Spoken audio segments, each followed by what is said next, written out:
हल षष्ठी को ललही शस्त्र या हर छठ के नाम से भी जाना जाता है। यह एक हिंदू त्योहार है जो भगवान बलराम को समर्पित है, जो श्री कृष्ण के बड़े भाई थे। हर छठ का त्योहार भाद्रपद महीने के कृष्ण पक्ष के षष्ठी को मनाया जाता है। हल षष्ठी का व्रत महिलाएं अपने परिवार की सुख समृद्धि और संतान की दीर्घ आयु के लिए रखती हैं।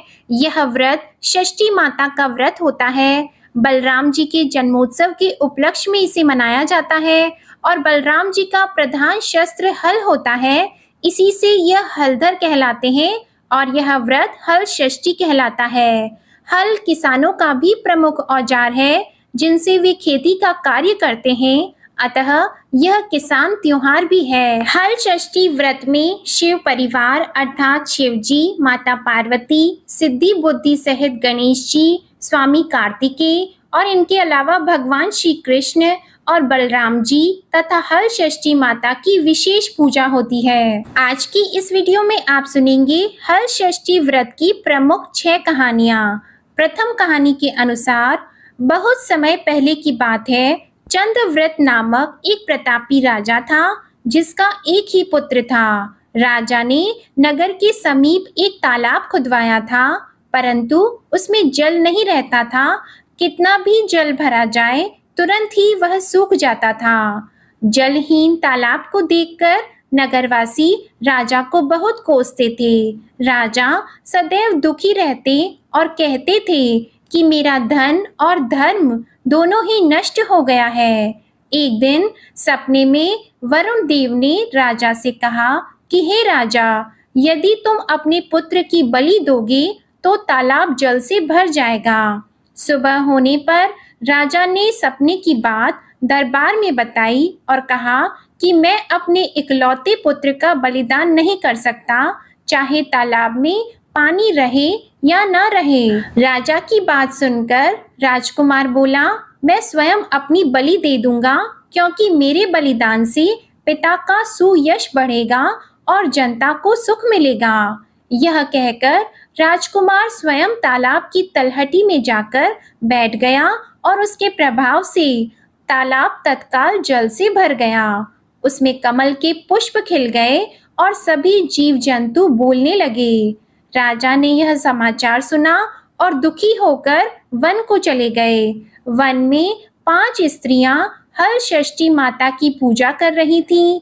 राजा के द्वारा व्रत विधि पूछने पर स्त्रियों ने माता की महिमा का वर्णन किया, जिसको सुनकर राजा वापस लौट आए और रानी से कहा कि तुम भी हल षष्ठी माता का व्रत और पूजन करो। राजा की बात को सुनकर रानी उसी दिन से व्रत रखकर पूजा करने लगी, जिसके प्रभाव से कुछ समय बाद राजकुमार तालाब से बाहर आकर खेलने लगा। राजा यह सुनकर बहुत प्रसन्न हुए और राजकुमार को महल में ले आए।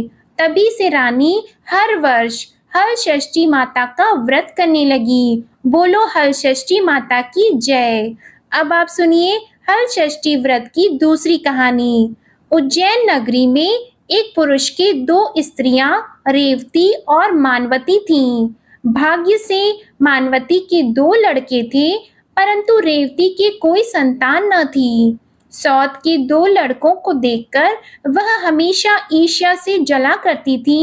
एक दिन ईर्ष्या के वशीभूत होकर वह मानवती से बोली, हे बहन, तुम्हारे पिता बहुत बीमार हैं, उन्होंने तुम्हें देखने के लिए बुलवाया है। अभी एक राहगीर यह संदेश देकर गया है। यह सुनकर मानवती अपने दोनों पुत्र रेवती को सौंपकर पति की आज्ञा लेकर अपने पिता के घर चली गई। इधर रेवती ने सौत के 2 लड़कों को मारकर गांव के बाहर जंगल में फेंक दिया। उधर मानवती पिता को सकुशल देखकर चकित हुई और अनिष्ट की आशंका से वापस लौटने लगी। तब मानवती की माता बोली कि हे बेटी, आज हल षष्ठी माता का व्रत है, अतः आज मत जाओ। बात सुनकर मानवती ने व्रत रखकर शाम को हल षष्ठी माता का पूजन किया और प्रार्थना की कि हे माता, मेरे बच्चों को संकट से बचाए रखना तथा उनको दीर्घ आयु करना। दूसरे दिन वह माता पिता को प्रणाम करके अपने घर को चली। गांव के बाहर अपने दोनों बच्चों को खेलता देखकर वह सोचने लगी कि मेरे बच्चों को यहाँ कौन लाया। तब बच्चों ने कहा कि हमें तो विमाता रेवती ने मारकर यहाँ फेंक दिया है। सायंकाल में देवी माता आकर हमें जीवन दान दे गई हैं। इसे हल षष्ठी माता की कृपा मानकर मानवती माता का गुणगान करती हुई अपने घर को आई। गांव की सभी स्त्रियां यह सुनकर आश्चर्य करने लगी और उसी दिन से सभी हल षष्ठी माता का पूजन और व्रत करने लगी। प्रेम से बोलो हल षष्ठी माता की जय। अब आप सुनिए हल षष्ठी माता की तीसरी कहानी।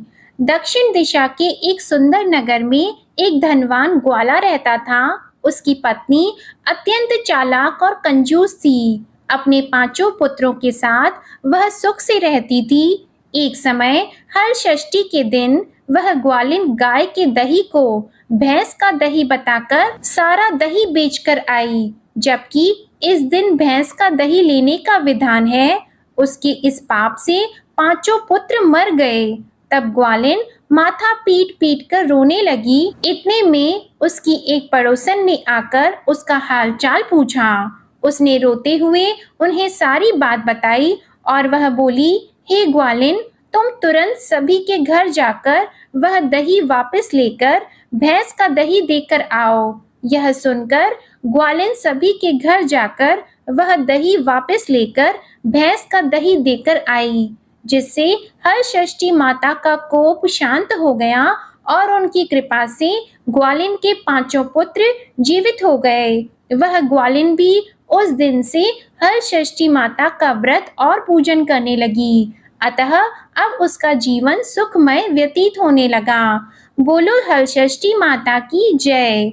अब आप सुनिए हल षष्ठी माता की चौथी कहानी। दक्षिण दिशा में पहाड़ों के बीच सघन वन में एक गांव बसा हुआ था। उस गांव में एक धनी भीलनी निवास करती थी। उस भीलनी की एक दासी थी जो बड़े सुंदर स्वभाव की थी। उसके 2 सुंदर रूपवान बालक थे तथा मालकिन भीलनी के 5 लड़कियां थीं। भीलनी दासी के दोनों सुंदर बालकों को बहुत प्यार करती थी। इस प्रकार भादो मास की छठ को भीलनी ने दासी को जंगल से लकड़ी लेने को भेज दिया। दासी लकड़ी लेने जंगल में गई। इधर उसके बच्चों का गांव के लड़कों से झगड़ा हो गया और उन्होंने दासी के बच्चों को मार डाला। भीलनी ने दुखी होकर उन्हें गांव के बाहर ले जाकर जला दिया और उनकी अस्थियां लेकर घर आईं। उधर दासी वन से लकड़ियां लेकर वापस चली तो नदी के किनारे मुनि के आश्रम में 5 स्त्रियों को पूजा करते देखकर उसने उन स्त्रियों के साथ बड़े प्रेम से माता की पूजा की और अपने बच्चों के कल्याण के लिए माता से प्रार्थना की। उसने माता के इस व्रत को सदा करने का संकल्प किया। जब वह लकड़ी लेकर वापस चली तो गांव के समीप पहुंचकर वह देखती है कि उसके दोनों बच्चे खेल रहे हैं। उसने दोनों बच्चों को प्रेम से गोदी में उठा लिया और अपने घर ले आई। मालकिन भीलनी ने यह देखकर चकित होकर पूछा। तब दासी ने माता के व्रत और पूजा का सब हाल कह सुनाया। माता के व्रत के प्रभाव को देखकर मालकिन ने भी व्रत करने का संकल्प लिया और वह भी सुखी हो गई। प्रेम से बोलो छठी माता की जय। अब आप सुनिए 5वीं कहानी। दक्षिण दिशा में एक अति सुंदर नगर था।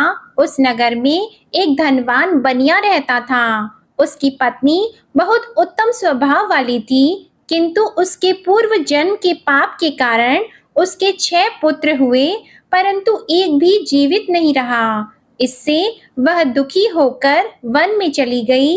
वन में उसे एक तपस्वी मुनि मिले। वैश्य की पत्नी रोती हुई मुनि के चरणों में गिर पड़ी और मुनि के पूछने पर अपने दुख का कारण बताया।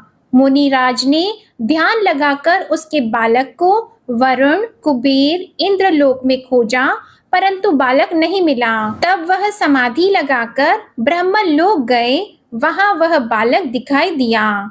मुनि ने कहा, हे बालक, तुम्हारे वियोग में तुम्हारी माता मृत्यु लोक में तड़प रही है, इसलिए तुम मेरे साथ चलो। यह सुनकर वह बालक बोला, हे मुनिराज, मैं कई बार गया और वापस आया हूँ। अब गर्भ के दुख से मैं दुखी हूँ, इसलिए अब मैं नहीं जाऊंगा। मुनिराज ने उसे बहुत समझाया, परंतु वह तैयार नहीं हुआ और मुनिराज से बोला कि उनसे कहना कि वह मुझे पाने के लिए हलषष्ठी माता का व्रत करें और व्रत के प्रभाव से मेरे उत्पन्न होने पर मेरी पीठ पर पोता से प्रहार करें, तो इस क्रिया से मैं दीर्घ आयु हो जाऊंगा। यह सुनते ही मुनि की समाधि खुल गई और उन्होंने सामने बैठी वैश्य पत्नी को पुत्र का संदेश कह सुनाया। वह संतुष्ट होकर घर वापस आई और समय आने पर हलषष्ठी व्रत किया। पुत्र रत्न उत्पन्न होने पर उसने पूजा के अंत में बालक की पीठ पर पोता मारा, जिसके प्रभाव से वह दीर्घ आयु हो गया।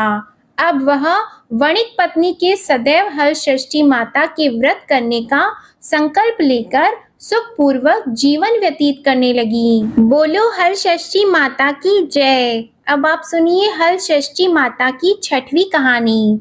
प्राचीन काल में सुभद्र नामक एक राजा था। उसकी पत्नी का नाम सुवर्णा था। उसके हस्ती नामक एक प्रतापी पुत्र था, जिसने अपने नाम से हस्तिनापुरी बसाई थी।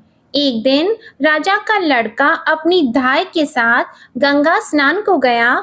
वहां उसे एक गाह ने निगल लिया। यह सुनकर सुवर्णा अत्यंत दुखी हुई और उसने क्रोध में धाती के पुत्र को भाड़ की धधकती अग्नि में डलवा दिया। धाती पुत्र शोक में निर्जन वन में जाकर एक शिव मंदिर में जाकर शिव पार्वती और गणेश जी की उपासना करने लगी। वह प्रतिदिन तृणधान तथा महुआ खाकर समय बिताती थी। व्रत के प्रभाव से भाद्रपद कृष्ण पक्ष के एक दिन उसका लड़का अग्नि से निकल आया।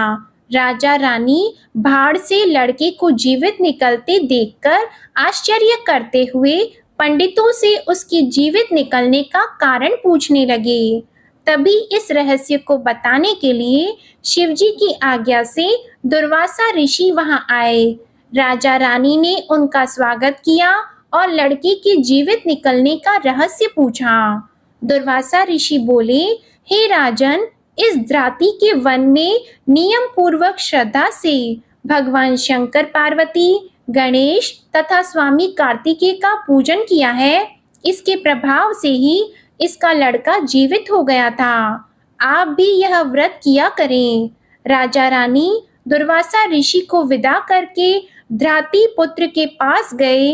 उन्हें वहां कुश पर बैठे पलाश के नीचे शिवजी का पूजन करते देखा तो उसे अपनी मां धाती से मिला दिया।